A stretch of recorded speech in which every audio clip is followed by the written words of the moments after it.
सब कहते हैं कस्टमर इज किंग। यस, सही बात है। कई लोग कहते हैं नहीं, प्रोडक्ट इज किंग। वो भी सही बात है। लेकिन मैं कहता हूं कि इस प्रोडक्ट को उस कस्टमर तक जो पहुंचाने वाला है, उस एक्सपीरियंस को जो डिलीवर करने वाला है, हमारी टीम, हमारे एम्प्लॉय, उनके बारे में कभी इतना ज्यादा क्यों नहीं कहा जाता।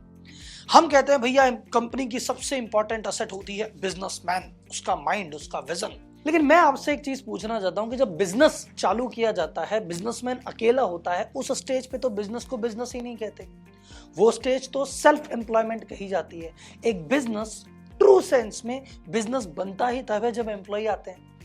आप अपन ऐसे कहते हैं ना भाई, घर घर मकान होता है। मकान घर तब बनता है जब कोई महिला आती है, माँ आती है, बहू आती है, तब घर घर बनता है। तो बिजनेस बिजनेस ही तब बनता है जब एम्प्लॉय होते हैं। अकेला आदमी बैठ के कुछ भी कर रहा हो, कितना भी अच्छा कर रहा हो, कितना भी टैलेंटेड, कितना भी विजनरी हो, बिजनेस उस स्केल तक तभी पहुंचा पाएगा जब एम्प्लॉय होते हैं। पर जैसा जितनी इंपॉर्टेंस हम सेल्स को देते हैं, मार्केटिंग को देते हैं, कस्टमर को देते हैं, प्रोडक्ट को देते हैं, खुद को देते हैं, क्या इतनी इंपॉर्टेंस एम्प्लॉय को देते हैं? और क्या देनी भी चाहिए? क्या एम्प्लॉय वास्तव में इतना इंपॉर्टेंट है? आज की वीडियो इसी के ऊपर है और आज हम इस पर कंप्लीट चर्चा करेंगे कि आपका एम्प्लॉय आपके लिए कितना इंपॉर्टेंट है, आपकी टीम आपके लिए कितनी इंपॉर्टेंट है। तो आइए करते हैं वीडियो की शुरुआत।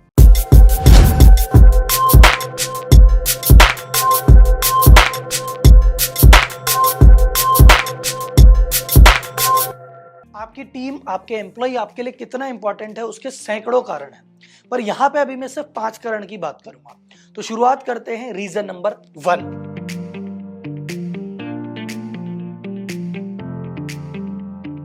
तो सर आप नोटिस कीजिएगा, आपका जो पूरा जीवन है, आपका पारिवारिक जीवन, आपका सामाजिक जीवन, आपका हेल्थ, ये सारी चीजें इनडायरेक्टली बिजनेस से जुड़ी हुई है। बिजनेसमैन के केस में तो मतलब अगर आपका बिजनेस अच्छा चल रहा है तो आपकी सामाजिक स्थिति बहुत अच्छी होगी।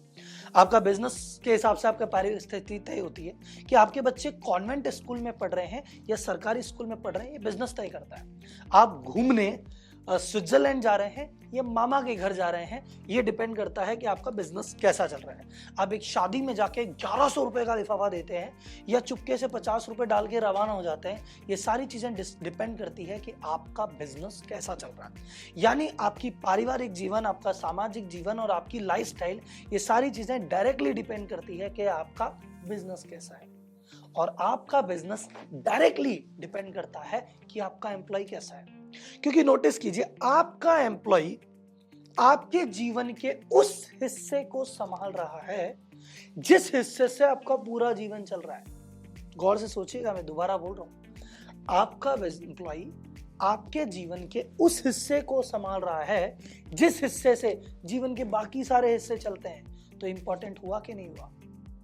ठीक है, अब बात करते हैं रीजन नंबर 2 की।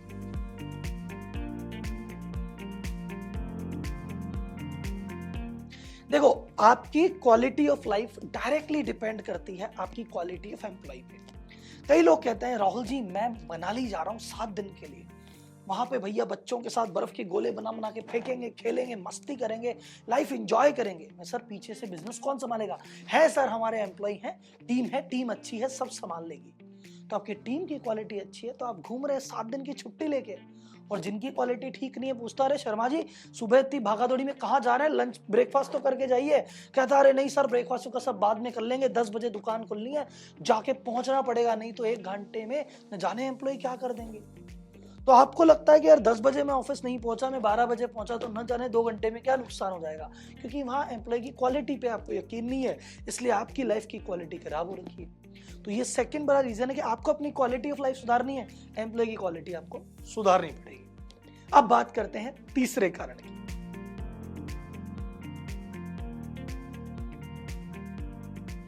देखो, हमने एम्प्लॉय को हायर करने के सिर्फ 2 कारण होते हैं कि हमें हमारे काम में वो हमारी मदद करे, पहला, और दूसरा कुछ पैसे वो हमें कमा के दे। ये 2 ही कारण हैं एम्प्लॉय हायर करने के। और अगर आपने बढ़िया क्वालिटी का बंदा हायर कर रखा है तो दोनों चीजें होगी। एक में बढ़िया क्वालिटी, बढ़िया टैलेंटेड आदमी है तो आपकी मदद भी करेगा और आपको पैसे कमा के भी देगा।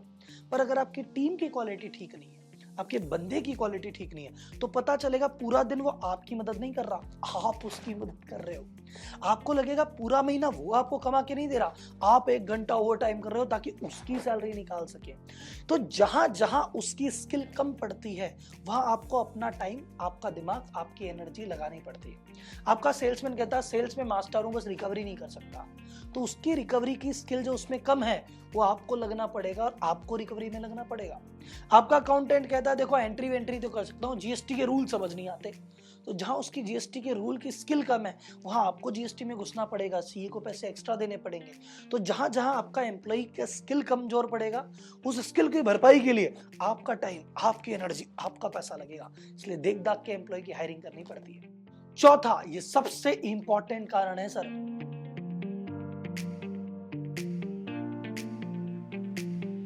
देखो हमारा गेम सारा बिजनेस का इन्वेस्टमेंट काम करता है आरओआई पे, रिटर्न ऑन इन्वेस्टमेंट। हमने 1 करोड़ की प्रॉपर्टी खरीदी और उस पे किराया कितना आता है साल भर का, 6 लाख, 6% आरओआई। हमने 1 करोड़ रुपए ब्याज पे दिए, साल में ब्याज कितना आता है, 12%, 12% आरओआई। शेयर्स में लगा दिया, 14%, 15%, 20%, 25% म्यूचुअल फंड रिटर्न दे रहे हैं साहब। आप गौर से देखिए, इन तीनों जगह लगाने के लिए मोटा मोटा पैसा चाहिए और रिटर्न बड़ा छोटा छोटा आ रहा है, और यहाँ पे आपका कंट्रोल भी नहीं है। कल को कोई ब्याज खा गया तो क्या कर लोगे, मूल खा गया तो क्या कर लोगे, किसी ने प्रॉपर्टी कब्जा कर लिया तो क्या कर लोगे, शेयर मार्केट डूब गया तो क्या कर लोगे, कंट्रोल भी नहीं है। तो यहाँ पे आपका कंट्रोल है नहीं, पैसे ज्यादा है, रिटर्न कम है। एक बार एम्प्लॉय को असेट की तरह देख के सोचो एक बार कि एम्प्लॉय का असेट है, आप 20,000 की सैलरी दो, बढ़िया आदमी रखो, वो 1 लाख कमा के दे रहा है। और इसमें तीनों फैक्टर है, आपका इन्वेस्टमेंट छोटा सा गया 20,000, रिटर्न भैया 500% आरओआई, तो 20,000 का आदमी 1 लाख कमा के दे रहा है। एंड थर्ड, कंट्रोल में है, आपके हाथ में है, ज्यादा ट्रेनिंग दो, ज्यादा काम करेगा, ज्यादा खुश रहेगा, ज्यादा मस्त रहेगा, ज्यादा काम करेगा। नहीं काम कम कर रहा, हटा दो, दूसरा ले आओ। ये आरओआई कंप्लीटली आपके कंट्रोल में है और बहुत ज्यादा है। कम इन्वेस्टमेंट हाईएस्ट आरओआई, कभी ये भी तो सोचो। And last but not the least, अंतिम कारण,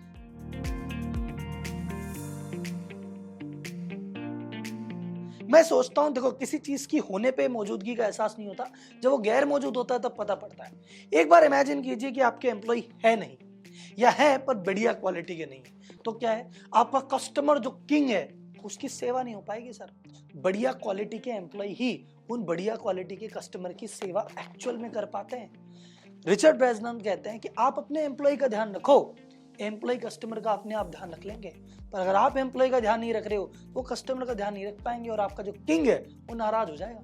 दूसरा, आप कहते हो product is king, product king है, लेकिन उस प्रोडक्ट को अगर डिलीवरी आपके सेल्समैन नहीं कर पाए, आपका जो प्रोडक्शन टीम बना नहीं पाई, या आपकी कोटेशन वाली टीम ने कोटेशन नहीं बनाया, या किसी भी प्रकार का टीम का सपोर्ट नहीं है, बढ़िया से बढ़िया प्रोडक्ट फेल हो जाएगा सर। कई ऐसे बढ़िया बढ़िया प्रोडक्ट है जो टीम की कमी ना हो, टीम की कमी होने की वजह से खत्म हो गए। And last but not the least sir, आप अपने कंपनी की सबसे इंपॉर्टेंट एसेट है। आपका दिमाग कहाँ होना चाहिए, स्ट्रैटेजी पे, फोकस पे, विजन पे।